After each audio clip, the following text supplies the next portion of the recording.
KKHT wants you to meet three of the classiest guys in real estate. I am Chris Kelso, the maestro of mortgage. I am Rob Cook, the godfather of real estate. And I'm Joe Orsack, the king of credit swing. And together, we're the Real Estate Rat Pack. Much like us, real estate right now is smoking hot. So whether it's buying, selling, or owning, you need to check out the Real Estate Rat Pack. They're here to take your calls and answer your questions live. Call now, 1-800-808-5548. And now, the Real Estate Rat Pack! Oh, my. Year and a half, still not old. It never gets old, especially when you realize the groups that we have in. As long as I can see out of the peripheral vision of my eyes, Rob shaking his head, I'm still happy. You know we've done something correct. You know, we're going to have a great show today. This is going to be a really fun show. Today. It is. This is going to be another show where my budget is going to be shot because I already know my wife wants half of the things they're going to be talking about. Absolutely, and we're going to make sure that it happens. And before we get started, though, you know, we have three of our alumni that have birthdays today. Rob. That is correct. We got three birthdays of our alumni. We've got Christy Borden. Happy birthday, Christy. Christy Stratton and Lisa Kornhauser. All Happy alumni. birthday to both Christys and to Miss Kornhauser. So, but we've got an action-packed show. I think we should move on. So, Will Smith is in the conference room. We look to get him on later on. You know, he has been trying to get on the show for I know, a months. while. His agent was getting really ugly with me. Always in the green room and never gets on. So, Joe, you're responsible for our first guest. I am responsible? Yes, you are. Holy cow. I'm glad we got that recorded. Responsible or accountable? Accountable. Either way. So if you'd like to make introductions. Yes, you know, we have a really fun show planned today. I was over at a new friend of mine, Hector Villarreal, over at his store, Lucho, in Uptown Park. Can I invoice? Yeah, yes. I was picking out a nice tie and a shirt and hanging out last Saturday, or a couple Saturdays ago, and ran into this gentleman that we're going to have on here. We got talking shop, and he started showing me some pictures of his work, and I was absolutely blown away. And then he started talking to me about his niche and how he markets his skills, and I was even further interested. I said, man, we got to do a whole show on this idea, and that is to renovate or to sell. When does it make sense? We have... That could make a theme. It could! We should do a show on that. We have Kristian Bell from Kristian Bell Construction, is that right? Yes, it is. Master carpenter. Man, I tell you what, I'm going to have to put a cellar in just so I can have him build a wine cellar for me because it was some beautiful, beautiful work. Well, we'll have to show the audience some pictures. Yeah, of course. Thank you very much. Well, welcome, and I'm always curious as how people started in business. Give us a little background on you. My background came from a sloppy dorm room roommate, 12 by 12 room, two guys. You wanted to wall him off? Yeah, trust me, I would have loved to. But I tried cleaning up his mess by building an entertainment center. And obviously in the struggling days of college, I didn't have that much money, so I used the cheapest plywood possible, a skill saw, and a nail gun. And I actually built an entertainment center just because I had a will, and I was like, I'm going to do this to, try to organize our room. So it started from there. So I self-taught myself carpentry. My dad has skills in the field as well. Not that he actually taught me how to do carpentry, but he, this way our mind works. We can think 3D dimensional and be able to construct things without actually needing directions. So it started from there and just went on and on and on. Don't got try more this at home, clients. folks. He is a professional. That is correct. Yeah. Everything's only a quarter of an inch off, but it's cool, though. Exactly. Well, both of us are about to talk. Go ahead. Highly honed skills here. So tell me how the Kristian construction actually started. The construction portion started as I created more clientele with some of the custom pieces I was doing. I didn't realize what I was doing until I started, bringing my dad around. My dad's been in the industry for probably 40 years. And some of the projects I brought him on actually blew him away. And I was probably 23, 24 years old doing some of the things that I was doing. And so it kind of, my portfolio kind of just caught on. And as I showed people wanted more stuff and they couldn't believe what I was doing. So I'd continue to get more clients. And all being said, I was doing this in the off season from professional baseball. So this was more of a hobby. It was just a passion of mine, a love of mine. So I loved creating things and designing things. And also, obviously, building them. So once baseball ended, which happened to be from a table saw accident of cutting my index finger off, my I started my company 2 weeks later. Everybody in the room is cringing. You know, Yeah. So 2 weeks later, I was like, all right, baseball's over. Let's start doing what I was meant to be doing anyway. So I opened up my contracting company, and my first job, I actually went golfing with the client yesterday, which is a good friend of mine from high school, is John Dinkins. So it started from there. So you'll do any scope of remodeling then? Any scope of remodeling. Obviously, a contractor's hired based on using multiple trades. I mean, everybody might know a plumber, might know a carpenter, might know a painter, but contractors come in effect whenever you use multiple trades, and that's what you're using the resources for. Yeah, well, we're always tell people hire an expert. It is absolutely worth it to have somebody that knows what they're doing. Yes, you can do it yourself, but you're probably not going to do it well.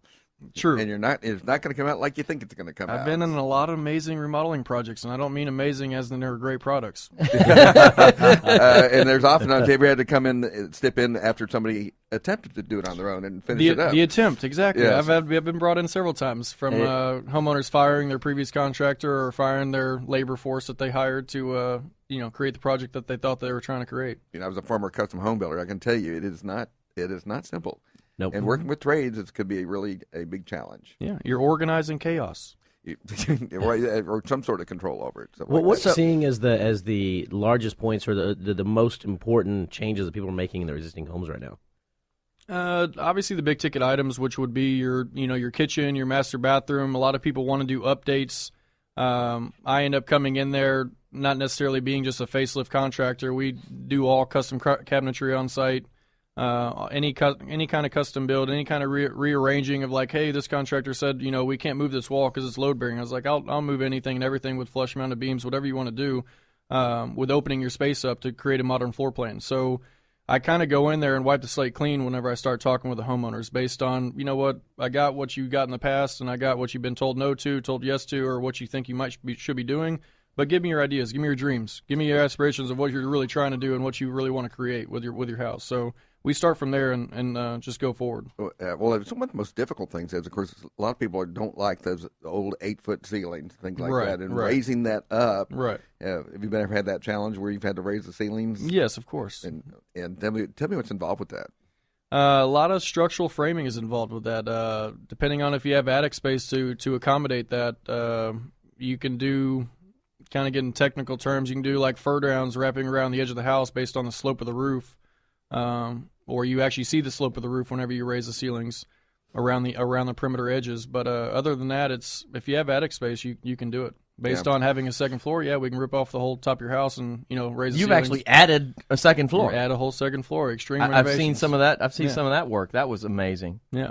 And that again, I have a friend right now. In fact, one of our past alumni, Mike Mignan, he's in that process. Do I buy a new place, or do I renovate and sell what I have, right? Or this renovate? Show is for him. And this show is for you, Mike. Yeah. So let's talk about that, Kristian, because that was really something that caught my interest when you were talking about that. Was that's part of your presentation of showing when it makes sense to do the custom remodel, when the resale is worth that investment. That would all be based on the area that you're living in, price per square foot, and obviously cost of actually construction. So what are you ultimately trying to do? I would recommend anytime doing a renovation, if you're going to be doing an extreme renovation, this is probably something like y'all are talking about, if I want to end up, obviously you have to make a commitment to selling my house or else I'm going to do a remodel. I mean, those are large numbers you're talking about of what they're trying to do to their existing house to make it what they want. So whenever you're talking about complete gut, your majority of time that I explain to homeowners is we try to add as much square footage as possible whenever you're doing that complete gut to help turn around, make some money from that existing square footage. And I only recommend these, and whenever you're selling a house or a valued house at a price per square foot range, would be around $180 a foot plus. So cost of construction can range anywhere from $100 to, let's say, $130, $140, depending on how high end scale you want. But at that rate, if your house sells at 180 to plus or 200 plus, you're making money on that added square footage. So the extra money you're making on the added square footage, you turn around and put it into the existing square footage to actually have a fully renovated house rather than just doing an updated facelift. So you actually get what you want. I mean, you're tearing down walls, you're moving stuff, you're updating AC, new duct work, electrical, updating that from whatever your house was built back in the day. I'd like to hear about some of the new technology. You got tankless water heaters, Right. and you've got all sorts of new things that are being used. High efficiency air Yet conditioner. another thing I want. Mitsubishi has a nice ductless system when you're riding on roofs and things like that. Talk about what people are looking for when they're trying to update their technology and things. Did your people not necessarily are looking for anything? It's kind of what you're presenting, and it's based on your base grade product of what you're what you have. And my product comes with a tankless water heater. A lot of people have pros and cons to deal with those based on bad past experiences, but everything is coming along. I mean, technology, the newer tankless water heaters I haven't had any problems with any of my clients. Are you putting in them smart homes and things like that where people, a lot of the new home builders are having so you can operate a lot of your home from an iPad? Yeah, they. Steve Eckerman was one of my clients that he's one of the ones that I added the whole second floor onto his house. We added like 1,750 square feet or something to it. He actually, we ended up getting switches, which actually come with a sensor that can actually dial into your cell phone or an iPad or whatever you want, so you can actually control. I mean, people right now can redo their switches. All it is a switch that actually has a device on the back of it that actually can read I'm into going to Home Depot right after the show. They're pricey per switch, but it's fun to play with.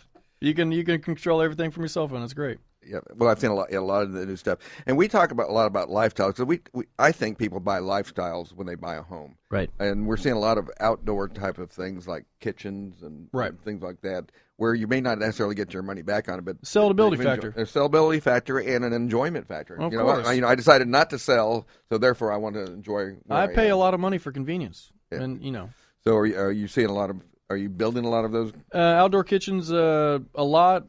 No, it's not a little, but yeah, there's definitely people want to have outdoor living, and even being in Houston, people say it's Houston weather, but Houston has amazing weather certain times of the year. It's only about 4 months. It's kind of uncomfortable. And even in the evenings, you can still get a comfortable evening. Exactly. I would agree. We have 2 weeks of spring, not necessarily in a row. Yeah, exactly. That's right.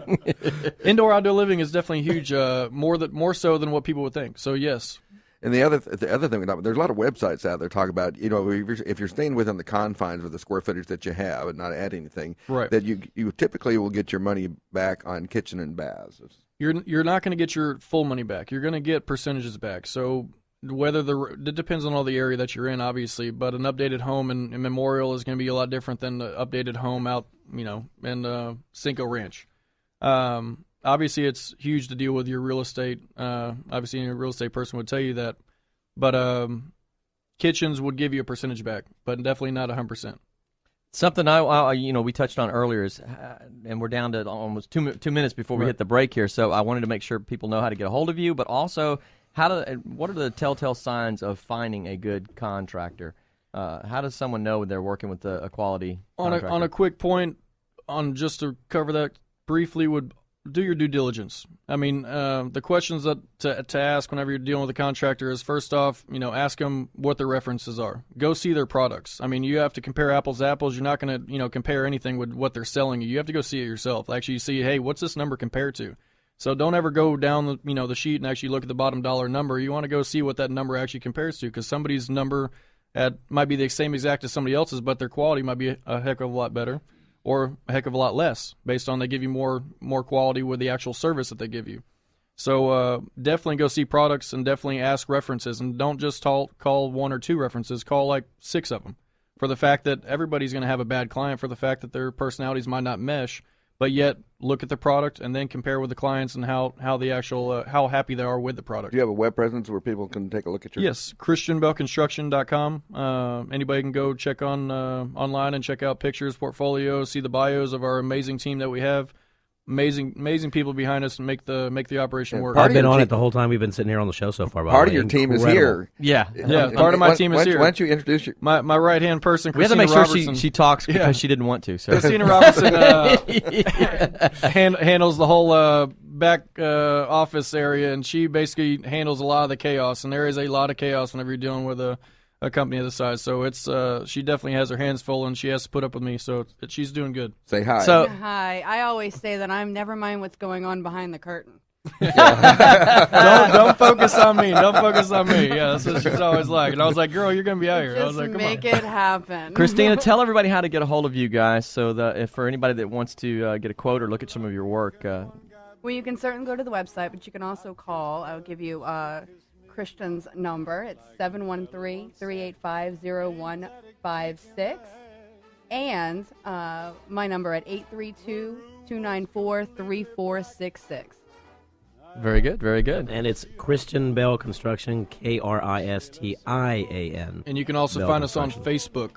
I have a like page and a personal page that I usually only use for inspirational posts and pictures. Well, a lot of post pictures. we are up against a break, so stay tuned. We'll be right back. My life is gonna be beautiful. I've sunshine enough to spread